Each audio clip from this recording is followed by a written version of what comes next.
Hi friends, வணக்கம். Welcome back to my channel. இன்னைக்கு வீடியோவில் ரொம்பவே யூஸ்ஃபுல்லான டிப்ஸ் தான் ஷேர் பண்ணியிருக்கேன். ஸோ வீடியோ கண்டிப்பாக இன்ட்ரெஸ்டிங்காக இருக்கும். ஸ்கிப் பண்ணாமல் பாருங்கள்.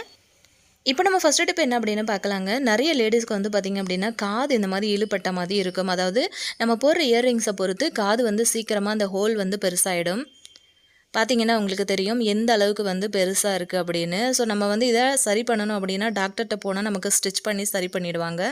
ஸோ அந்த மாதிரி இல்லாமல் நம்ம எப்படி இதை ஈஸியாக வீட்டில் சரி பண்ணலாம் அப்படிங்கிறது தான் பார்க்க போகிறோம். இப்போ நம்ம ஒரு ஃபங்க்ஷன் போகிறோம் அப்படின்னா கூட நம்ம வந்து ட்ரெஸ்ஸுக்கு மேட்சாக ஏதாவது இயர்ரிங்ஸ் வந்து நல்ல கிராண்டாக வேர் பண்ணணும் அப்படின்னு நினைப்போம். ஸோ அந்த டைம்லலாம் பார்த்திங்க அப்படின்னா இது வந்து ரொம்பவே நமக்கு வந்து பிரச்சனையாக இருக்கும், ரொம்பவே அசிங்கமாகவும் இருக்கும் பார்க்குறதுக்கு. இப்போ இதை எப்படி நம்ம ஈஸியாக வீட்டில் சரி பண்ணலாம் அப்படின்னு பார்க்கலாம். இந்த மாதிரி டபுள் சைடு டேப் வந்து நான் எடுத்திருக்கேன். இப்போ இதை வந்து பார்த்திங்கன்னா ஒரு சின்ன குட்டி போர்ஷன் மட்டும் நம்ம இதை வந்து கட் பண்ணி எடுத்துக்க போகிறோம். எப்போவுமே நீங்கள் வந்து காது இந்த மாதிரி ஆனால் தான் நீங்கள் இந்த மாதிரி பண்ணணும் அப்படின்லாம் கிடையாது. இப்போத்துலேருந்தே நீங்கள் வந்து இந்த மாதிரி பண்ணீங்க, கொஞ்சம் வந்து வெயிட்டான கம்மல்லாம் நீங்கள் வந்து வேர் பண்ணுறீங்க அப்படின்னும்போது கண்டிப்பாக இந்த டிப்ஸை வந்து ஃபாலோ பண்ணிங்க அப்படின்னா நம்மளோட காதுக்கு வந்து எப்போவுமே இந்த மாதிரி ஒரு பிரச்சனை வராது. இப்போ பாருங்கள், அந்த டேப்பில் இருக்கிற ஸ்டிக்கரை நம்ம உரிச்சிட்டோம். ஒரு சின்ன போர்ஷன் தான் நம்ம வந்து கட் பண்ணி எடுத்திருக்கோம். ஸோ நம்ம வந்து இப்படி பண்ணுறதுனால இது வந்து வெளியில் தெரிய போகிறதும் கிடையாது. பாருங்கள், அந்த ஸ்டிக்கர் இருக்குல்ல, அதில் வந்து மேலே ஒரு சின்ன ஓட்டை தான் நான் வந்து போடுறேன். கீழே வந்து போடக்கூடாது, மேலே கார்னரில் நீங்கள் வந்து போடணும். பாருங்கள், நான் எப்படி போட்டிருக்கணும் அதே மாதிரி வந்து போட்டுக்கோங்க. நல்லா அந்த மாதிரி ப்ரெஸ் பண்ணி விட்டுட்டிங்கன்னா அது நல்லா உள்ளே போய் செட் ஆகிடும். இப்போ நான் அதை போட்டுட்டு காட்டுறேன் பாருங்கள். முன்னாடி வந்து காது எப்படி இருந்துச்சு, இப்போ வந்து எப்படி இருக்குது அப்படிங்கிறது உங்களுக்கே நல்ல டிஃப்ரெண்ட் தெரியும். ஸோ இந்த மாதிரி வந்ததுக்கு அப்புறம் தான் நீங்கள் வந்து இப்படி ட்ரை பண்ணணும்னு கிடையாது. ஆரம்பத்துலேருந்தே நீங்கள் இந்த மாதிரி நீங்கள் ட்ரை பண்ணிங்க அப்படின்னா உங்களோட காது வந்து நல்லா சேஃபாகவே இருக்கும். இதுக்கு பின்னாடி நீங்கள் வந்து திருகாணி யூஸ் பண்ணிக்கலாம். இந்த டிப் பிடிச்சிருந்தா உங்கள் ஃப்ரெண்ட்ஸ் அண்ட் ஃபேமிலி மெம்பர்ஸ்க்கு ஒரு ஷேராவது கொடுங்க. ஈஸியாக சட்டுன்னு நம்ம நினச்ச உடனே வந்து இந்த ரெசிபி வந்து பண்ணி கொடுத்துடலாம். நீங்கள் வந்து சமோசா செஞ்சு ரொம்ப கஷ்டப்பட அந்த ஷீட்டெல்லாம் ரெடி பண்ணி மடித்து அந்த மாதிரி கஷ்டப்படையே வேண்டாம். நான் இன்றைக்கி என்ன எடுத்திருக்கேன் அப்படின்னு பார்த்தீங்கன்னா, இது வந்து நைட்டு டின்னருக்காக ரெடி பண்ணேன் முட்டை பொடி மாஸ் வந்து எடுத்திருக்கேன். ஸோ அதில் வந்து கொஞ்சமாக எடுத்துகிட்டு அதுக்கப்புறம் கோதுமை மாவு உருண்டை வந்து ஒரு 3 எடுத்திருக்கேன். இப்போ இதில் வந்து நம்ம எப்படி இந்த ரெசிபி வந்து பண்ணுறதுன்னு பார்த்திங்க அப்படின்னா, நான் எடுத்திருக்க அச்சு அது என்னன்னு பார்த்தீங்கன்னா இடியாப்ப அச்சு நான் எடுத்திருக்கேன். இது வந்து பிளாஸ்டிக்கில் வர்ற இடியாப்ப அச்சு. என்கிட்ட இந்த மாதிரி அச்சு இருந்தது, அதனால நான் எடுத்திருக்கேன். உங்ககிட்ட வந்து இந்த மாதிரி அச்சு இல்லை அப்படின்னா நம்ம வந்து கேரட்லாம் துருவோம் இல்லையா, அந்த துருவி வந்து யூஸ் பண்ணிக்கலாம். அப்படி இல்லைன்னா ஜல்லிக்கரண்டி இருக்குது இல்லையா, அந்த ஜல்லிக்கரண்டி கூட நீங்கள் வந்து யூஸ் பண்ணிக்கலாம். இப்போ நான் பண்ணுற மாதிரி இந்த மாதிரி மாவை வந்து லைட்டாக ரவுண்டாக தட்டிட்டு இந்த மாதிரி அச்சில் வச்சு நல்லா தேய்ச்சி ப்ரெஸ் பண்ணிங்க அப்படின்னா உங்களுக்கு ரொம்ப சூப்பராக இந்த மாதிரி அச்சு வந்து பதிஞ்சு வரும். பார்க்க ரொம்ப ரொம்ப அழகாக இருக்கும். யாராச்சும் வீட்டில் வந்து கெஸ்ட்டு வர்றாங்க அப்படின்னும் போது நீங்கள் இப்படி செஞ்சு கொடுத்தீங்க அப்படின்னா ரொம்பவே உங்களை வந்து பாராட்டுவாங்க. அந்த அளவுக்கு வந்து பார்த்திங்கன்னா ரொம்ப சூப்பராக அழகாக வரும். நம்ம வந்து சமோசா செய்யணும் அப்படின்னா ரொம்பவே வந்து கஷ்டப்படுவோம். மாவு பிசைஞ்சு அதை சப்பாத்திக்கு மாதிரி நல்லா திரட்டிட்டு அதுக்கப்புறம் அதை வந்து ஷீட் வந்து ரெடி பண்ணுவோம் இல்லையா, அந்த மாதிரிலாம் இல்லாமல் ரொம்ப ஈஸியாக வந்து நினச்ச உடனே வீட்டில் வந்து ஏதாவது இந்த மாதிரியான அச்சுகள் வந்து நம்ம வச்சுருந்தோம் அப்படின்னா ரொம்ப ஈஸியாக வந்து நம்ம பண்ணிடலாம். பாருங்கள் எந்த அளவுக்கு சூப்பராக வந்திருக்கு அப்படின்னு சொல்லிட்டு. அந்த ஓரங்களெல்லாம் நல்லா டைட்டாக வந்து ப்ரெஸ் பண்ணி மடித்து கொடுத்துடணும். ஏன் அப்படின்னா நம்ம எண்ணெயில் போடும்போது அதை சரியாக நம்ம மடிக்கலை அப்படின்னா வந்து பிரிஞ்சு வந்துடும். ஸோ பாருங்கள், நான் இந்த மாதிரி கேரட் துருவுற தட்டிலையும் வந்து உங்களுக்கு பண்ணி காட்டுறேன். சின்னதாக ஒரு உருண்டை வச்சுட்டு இந்த மாதிரி நல்லா ஃபுல்லாக சுற்றி ரவுண்ட் ஷேப்பில் வந்து அழுத்தம் கொடுத்து தேய்ச்சிங்க அப்படின்னா மாவு வந்து திருப்பி பார்த்திங்கன்னா பின்பக்கத்தில் நல்லா வெளியே வந்திருக்கும். ஸோ அதுக்கப்புறம் நீங்கள் வந்து இந்த மாதிரி எடுத்து விட்டுக்கலாம். எடுத்து விட்டுட்டிங்க அப்படின்னா அதுவும் உங்களுக்கு வந்து ஒரு டிசைனாக கிடைக்கும். இந்த மாதிரி நம்ம மாவுக்குள்ளே வைக்கிற ஸ்டஃபிங் வந்து நம்ம ரொம்ப கஷ்டப்படலாம் வேண்டாம் ரெடி பண்ணுறதுக்கு. ரொம்ப சிம்பிளாக நம்ம வந்து ரெடி பண்ணிக்கலாம். ஜஸ்ட் உங்ககிட்ட வந்து ஏதாவது பொரியல் ஏதாவது வச்சுருந்தீங்க அப்படின்னா கூட அந்த பொரியல் கூட வந்து இந்த மாதிரி ஸ்டஃபிங்காக யூஸ் பண்ணிக்கலாம். பாருங்கள், ரொம்ப சூப்பராக நம்ம வந்து எல்லாம் ரெடி பண்ணி எடுத்தாச்சு. இப்போ இதை வந்து நம்ம எண்ணெயில் போட்டுடலாம். செய்கிறதும் வந்து ரொம்ப ரொம்ப ஈஸி, ரொம்ப சுலபமாக நம்ம வந்து செஞ்சு முடிச்சிடலாம். பாருங்கள், எண்ணெய் வந்து நல்லா கொதிச்சிருச்சு.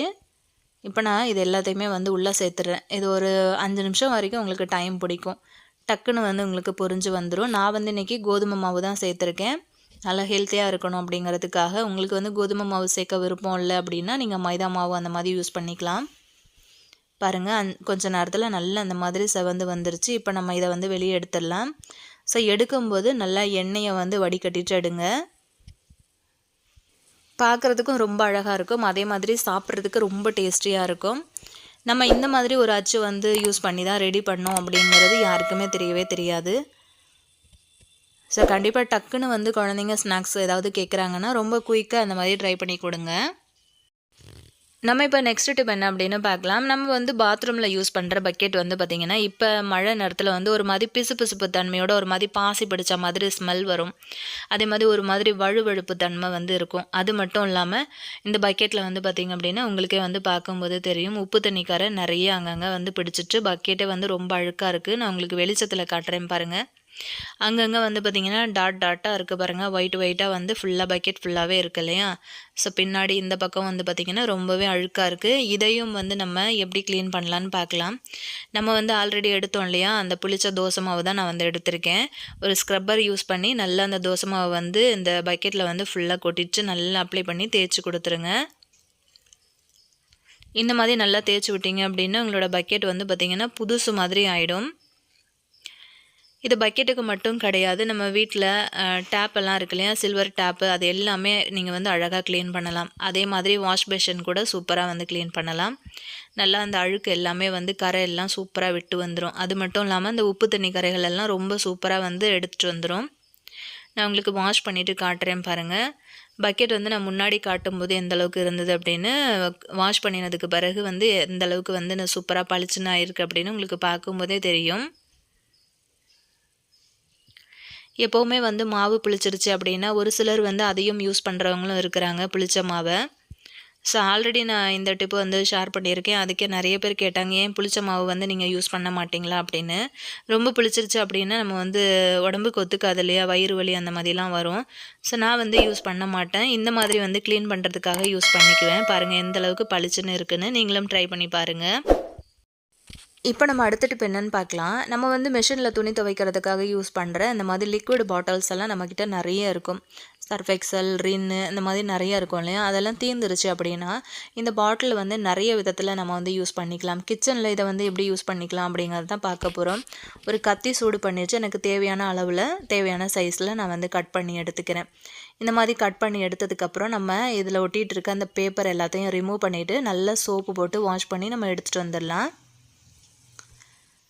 பாருங்கள், நல்லா வாஷ் பண்ணி நான் வந்து எடுத்துகிட்டு வந்துட்டேன். இப்போ பார்க்குறதுக்கு ரொம்ப அழகாக இருக்கு இல்லையா? இதுக்கு வந்து நம்ம பெயிண்ட் எதுவும் பண்ண வேண்டாம். உங்களுக்கு வேணும்னா நீங்கள் பெயிண்ட் பண்ணுறதுனா பண்ணிக்கலாம். நல்லா வாஷ் பண்ணினதுக்கு பிறகு தொடச்சிருங்க. தொடச்சதுக்கப்புறம் இந்த மாதிரி நம்ம கிச்சனில் யூஸ் பண்ணுற கரண்டிகள் வந்து போட்டு வைக்கலாம். இது கரண்டிக்கு அப்படின்னு சொல்லிட்டு நம்ம வந்து ஒரு ஸ்டாண்டில் போட்டு வைக்க வேணாம். இந்த மாதிரி வந்து ரெடி பண்ணிங்க அப்படின்னா அழகாக வந்து போட்டு வைக்கலாம். உங்களுக்கு வேணும்னா நீங்கள் கலர் பண்ணி க்ரியேட்டிவாக ஏதாவது சூப்பராக ட்ரா கூட பண்ணிக்கலாம். இப்போ வந்து நான் கரண்டி போட்டு வச்சுருக்கேன். அப்படி இல்லைன்னா இந்த மாதிரி மணி பிளான்ட் வந்து தண்ணி போட்டுட்டு மணி பிளான்ட் வந்து போட்டு வச்சிங்க அப்படின்னா கிச்சனில் அதுவுமே வந்து பார்க்குறதுக்கு ரொம்ப அழகாக இருக்கும். அப்படியும் இல்லை அப்படின்னா குழந்தைங்களோட பென்சில், ஸ்கெட்சு இந்த மாதிரிலாம் இருக்கும் இல்லையா, இதை கூட நம்ம வந்து போட்டு வைக்கலாம். பார்க்குறதுக்கு ரொம்பவே அழகாக இருக்கும். கண்டிப்பாக உங்களுக்கு இந்த டிப்பும் பிடிச்சிருக்கும்னு நினைக்கிறேன். ட்ரை பண்ணி பாருங்கள். நம்ம இப்போ அடுத்த டிப் என்னென்னு பார்க்கலாம். குழந்தைங்களோட ஒயிட் ஷர்ட்டில் வந்து பார்த்திங்கன்னா இங்கு இந்த மாதிரி ப்ளூ பென்னோட மார்க் இந்த மாதிரி நிறைய இருக்கும். இந்த மாதிரி வந்து இருக்கிற கரைகளை வந்து ஈஸியாக நம்ம எப்படி ரிமூவ் பண்ணுறது அப்படிங்கிறது தான் பார்க்க போகிறோம். அதிகமாக மற்ற யூனிஃபார்மில் வந்து கலர் யூனிஃபார்ம்லலாம் நமக்கு இந்த மாதிரி பெண்ணோட கரை பட்டுதுன்னா நமக்கு சரியாக தெரியாது. ஆனால் ஒயிட் ஷர்ட் பொறுத்த வரைக்கும் ரொம்ப சூப்பராக பளிச்சுன்னு தெரியும் இல்லையா? அதுக்காக நம்ம க்ளீன் பண்ணுறதுக்கு என்ன எடுத்துருக்கோன்னு பார்த்தீங்கன்னா, இந்த டெட்டால் வந்து எடுத்துக்கோங்க. இந்த டெட்டால் வந்து யூஸ் பண்ணி நல்லா அந்த மாதிரி அந்த ஒயிட் ஷர்ட்டில் வந்து தேய்ச்சி கொடுத்தீங்க அப்படின்னா லைட்டாக வந்து கை வச்சு தேய்க்கும் போதே உங்களுக்கு நல்லா டிஃப்ரெண்ட் தெரியும். ரொம்ப சூப்பராக அந்த பெண்ணோட மார்க் வந்து அழகாக ரிமூவ் ஆகி போயிடும். இதே மாதிரி நிறைய பேர் பெரியவங்க என்ன பண்ணுவாங்க அப்படின்னா, ஒரு பென் எப்போவுமே பாக்கெட்டில் வச்சே இருப்பாங்க. அதுவும் ஒயிட் ஷர்ட்டாக இருந்ததுன்னா அந்த பென்னோட மை வந்து லீக் ஆகிடுச்சு அப்படின்னா அந்த பாக்கெட்டில் ப்ளூ கலரில் ஒரு மார்க் வந்து பிடிச்சிட்டே இருக்கும். பார்க்குறதுக்கு ரொம்ப அசிங்கமாக இருக்கும். அந்த மாதிரி கரைகள் எல்லாம் அந்த மாதிரி அழகாக நீங்கள் வந்து டெட்டால் வச்சு சூப்பராக வந்து ரிமூவ் பண்ணிக்கலாம்.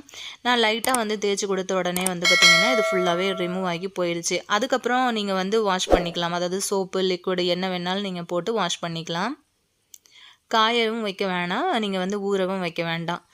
டெட்டால் போட்டு லைட்டாக வந்து தேய்ச்சி விட்டீங்க, இல்லைனா ப்ரஷ் வச்சு தேய்ச்சி விட்டீங்க அப்படின்னாலே அழகாக அந்த வந்து கரை வந்து உங்களுக்கு ரிமூவ் ஆகி போயிடும். அதுக்கப்புறம் உடனே நம்ம வந்து கழுவி எடுத்துடலாம். இதை உங்களுக்கு பார்க்கும்போதே தெரியும்னு நினைக்கிறேன், சுத்தமாக வந்து கரை இல்லவே இல்லை. ஒரு சில ஃப்ரெண்ட்ஸ் வந்து கேட்டிருந்தீங்க, இந்த மாதிரி ஒயிட் ஷர்ட்டில் இந்த மாதிரி மார்க் வந்து பிடிச்சிருந்ததுன்னா எப்படி ரிமூவ் பண்ணுறதுன்னு. அவங்களுக்கு கண்டிப்பாக யூஸ்ஃபுல்லாக இருக்கும். ட்ரை பண்ணி பாருங்கள்.